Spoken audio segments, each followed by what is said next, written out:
Pose ton arme.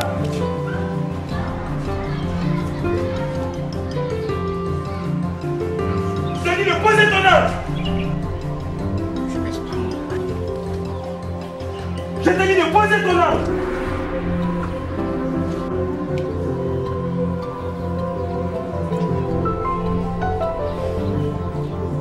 Les mains sur la tête.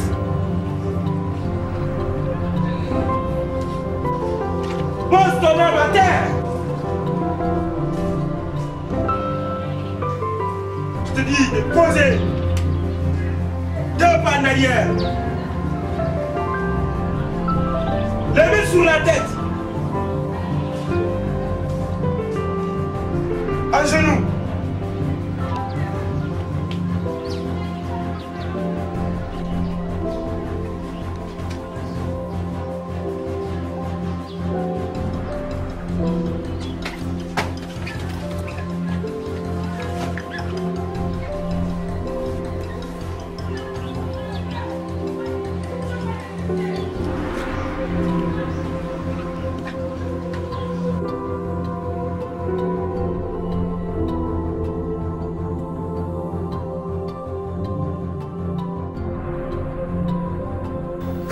C'est pas facile.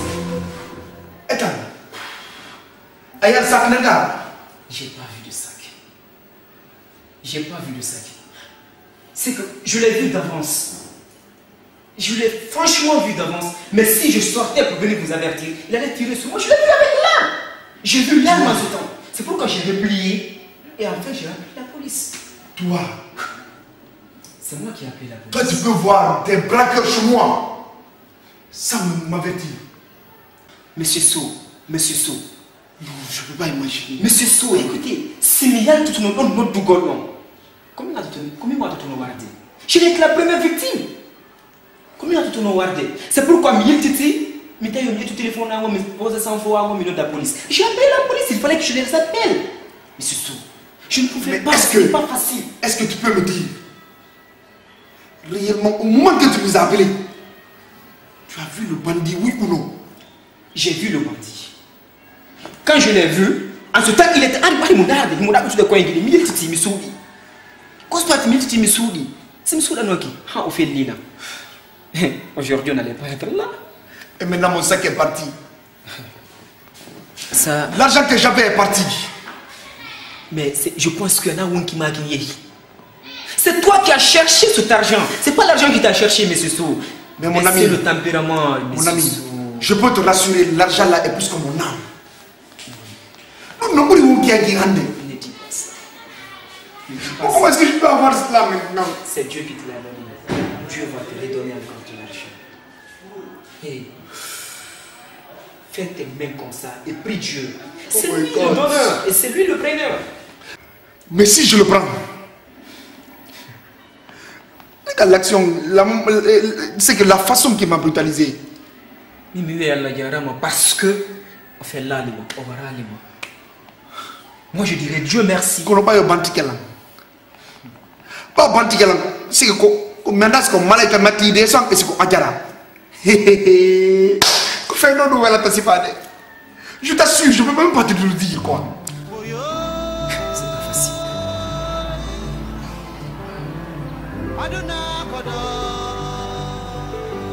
Vous allez encore nous parler. Kono ngadumar. Andi ko luare. Kono problema c'est la problème. Mi ko yibe dilo mi wari bien.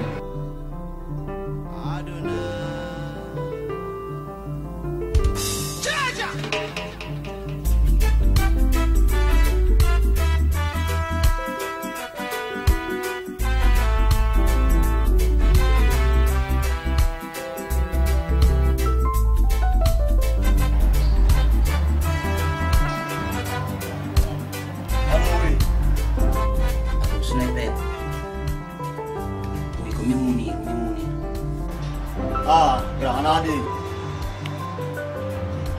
Okey.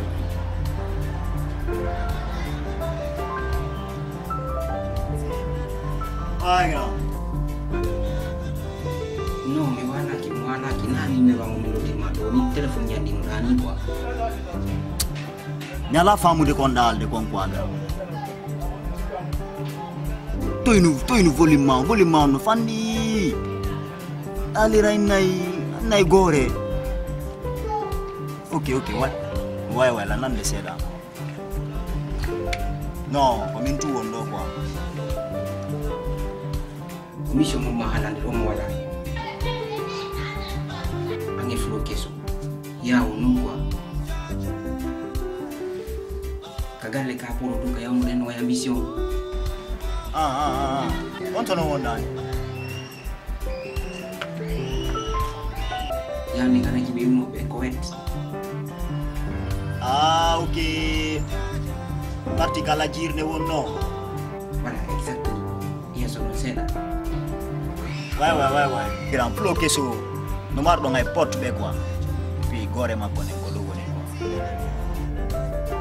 Sudu gono do duplex. Penta tolo ko orange.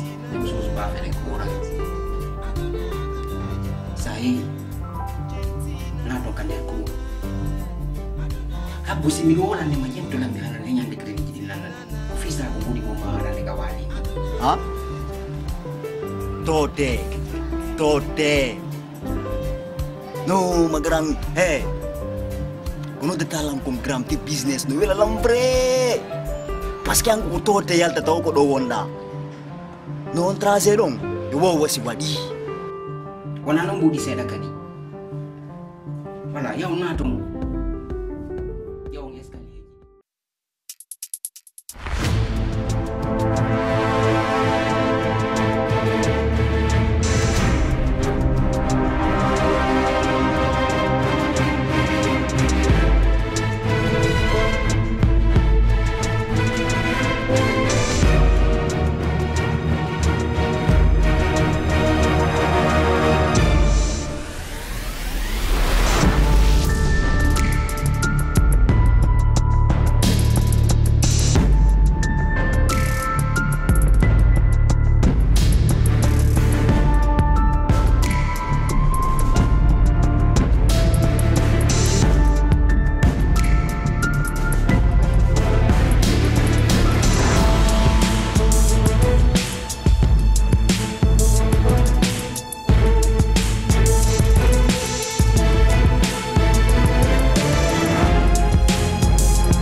Naomi, qui t'a fait ça?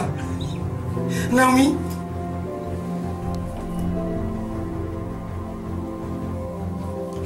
Eh, la vie. Naomi? Naomi, lève-toi. Qui t'a fait ça? Qui t'a fait ça, Naomi? Eh, Allah. Naomi, comment tu m'as dit? Allah, Naomi.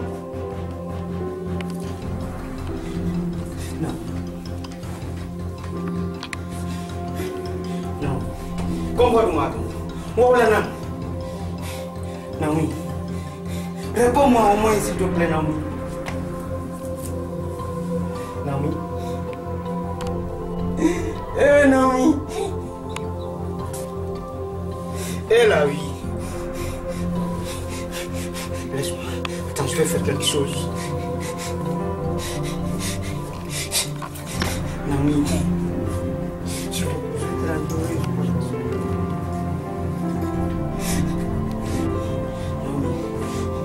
On va aller à l'hôpital, hein? Oui.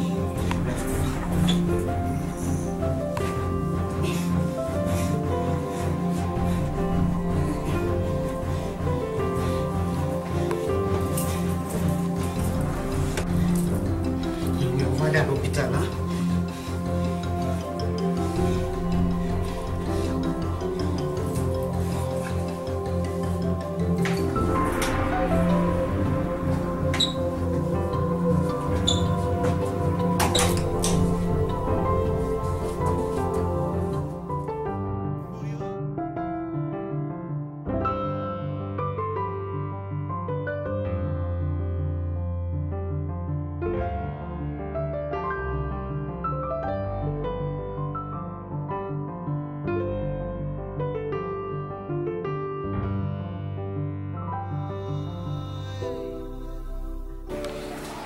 Komi Munir.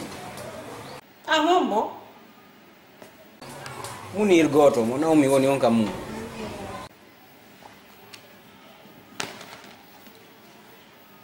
Na hedi magoy, na hedi mako no pandi nanta. Ah, accu sonko, na sonko mi no dirmani, accu wolem fi Allah, pardon, s'il te plaît. Min ya yewtu, pesi minu nanno. Kana nan ko décrocher ko. Voilà. No dima ko yento lan andore no wodi ko mi hala ne ko haydo dala o moy pardon. Na jogi téléphone o.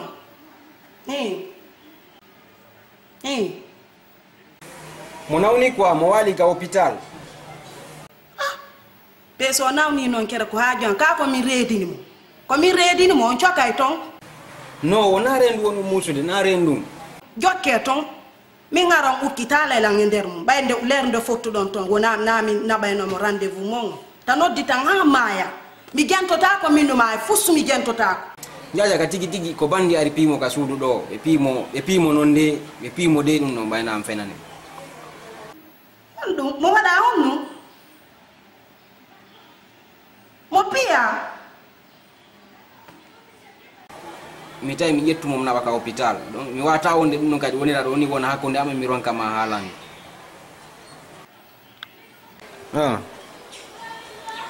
De toutes les façons, une autre time ko buri ni wolen kadi ko asiala be.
Oui, Lamine.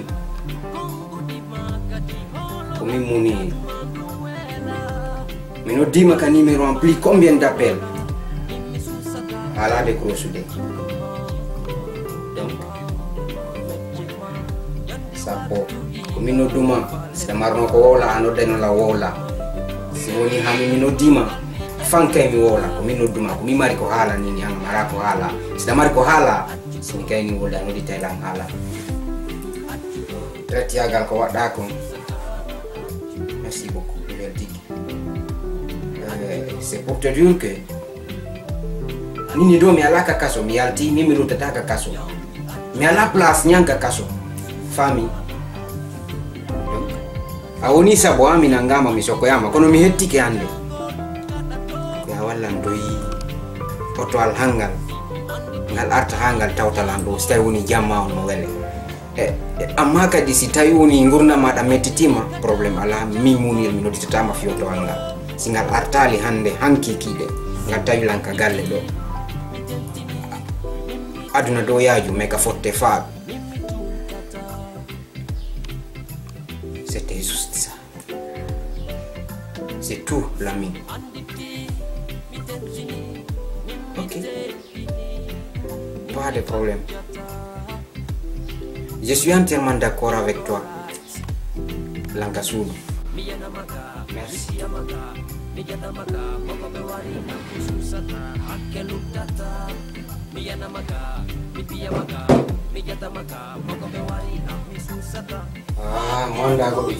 Mwanda go juda de sijaka. Lami nandako mo. Thank you kwa kima mfikiro. Siniwara alimu.